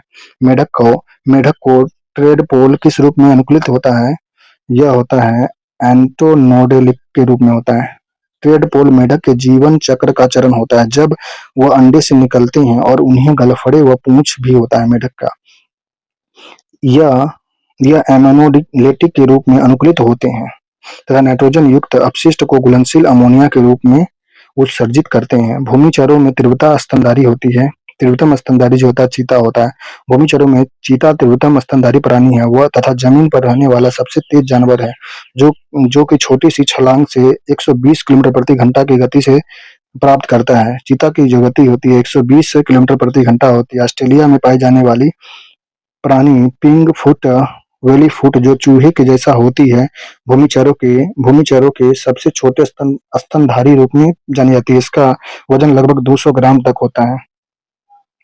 सबसे छोटा ऑस्ट्रेलिया में पाया जाने वाला प्राणी पिंग फुटेड वेलिकुट जो चूहे के जैसा दिखता है, भूमिचर में सबसे छोटे स्तनधारी है। भूमिचर में सबसे छोटा स्तनधारी जो है, यह ऑस्ट्रेलिया में पाया जाने वाला जो फुटेड वेलिकुट होता है। इसका वजन जो होता है लगभग 200 ग्राम का होता है। और सबसे बड़ा जो है चीता है, जिसका रफ्तार होता है 120 किलोमीटर प्रति घंटा होता है। नेक्स्ट है पेंक्रियाज मेढक में पाई जाती है। पेंक्रियाज जो होता है मेढक में अमाशय तथा डायोडियम के बीच में, अमाशय और डोडियम के बीच में पेनकियाज मेढक में पाया जाता है। जो मेढक में अग्नाशय का स्थान अमाशय तथा डायोडियम के बीच में होता है। मेढक का अग्नाशय एंजाइम को स्रावित करने में मदद करता है जो छोटी आंत में होता है और भोजन को इंसुलिन के साथ तोड़ने में मदद करता है। अग्नाशय मेढक पाचन तंत्र का हिस्सा है। यह पित्त को स्रावित करता है जो छोटी आंत में भोजन के पाचन में मदद करता है। मेढक में अग्नाशय संयोजी ऊतक लोब्यूलस और लैंगरहैंस की दीपिका से बना होता है। अग्नाशय इंसुलिन नामक एक हार्मोन का उत्पादन करता है जो मेढक के शरीर में रक्त शर्करा के स्तर को बनाए रखने में मदद करता है। अगला मेढक के हृदय के जो भाग होते हैं, मेढक के हृदय के जो भाग हैं, मेढक का हृदय 3 कोशिका होता है जिसमें 2 अलिंद और 1 निलय होता है। इसमें ऐसा कोई विभाजन नहीं होता है जो ऑक्सीजन रहित और बी ऑक्सीजनित रक्तों को अलग करता हो। इसके 2 मुख्य कक्ष होते हैं, साइनस वेनोस जो रक्त प्राप्त करते हैं और दूसरा कोनस और ऑर्टेनियोस जो रक्त को छोड़ देता है। अगला है एम्फीबियंस जो होते हैं, यह होते हैं जल और थल दोनों में रहने वाले, समान रूप से रहते हैं। एम्फीबियस ऐसे जीव जो जल और थल दोनों में समान रूप से निवास करते हैं उसे एम्फीबियंस उभयचर कहते हैं। मेढक, टोड आदि इसके उदाहरण हैं। प्राकृतिक मोती जो होता है, यह एक मोलस्का होता है। प्राकृतिक मोती जाति के प्रणाली द्वारा क्रिस्टलीकरण की प्रक्रिया से बनता है। यह मोलस्का के शारीरिक कवच या आवरण से बनता है। मोलस्का आर्थ्रोपोडा के बाद अकशेरुकी जंतुओं का दूसरा सबसे बड़ा संघ होता है। मोलस्का को घोंगा भी कहा जाता है। मोलस्का को घोंगा भी कहते हैं। निम्न में से कौन कीट नहीं है? इसमें कीट नहीं है, मकड़ी कीट नहीं आता है, जबकि मक्खी, खटमल, मच्छर कीट के वर्ग में आते हैं। मकड़ी एक कीट नहीं है। मकड़ी आर्थ्रोपोडा संघ का जीव है। मकड़ी जो है आर्थ्रोपोडा संघ का जीव है, जो कि उदर के पश्च भाग में स्थित ग्रंथियों के स्राव से जाला बनाता है। उदर के पश्च भाग में स्थित ग्रंथि से जाला बना देता है मकड़। मकड़ियां परभक्षी होती है। इसमें 8 पैर होते हैं। मकड़ियां के 8 पैर होती है। मकड़ी एक कीट नहीं है। मकड़ी आर्थ्रोपोडा संघ का जीव होता है जो उदर के पश्च भाग में स्थित ग्रंथि के स्राव से जाला बनाता है। मकड़ियां परभक्षी होती है। इसमें 8 पैर होते हैं। नेक्स्ट अगला चैप्टर पढ़ेंगे मानव शरीर।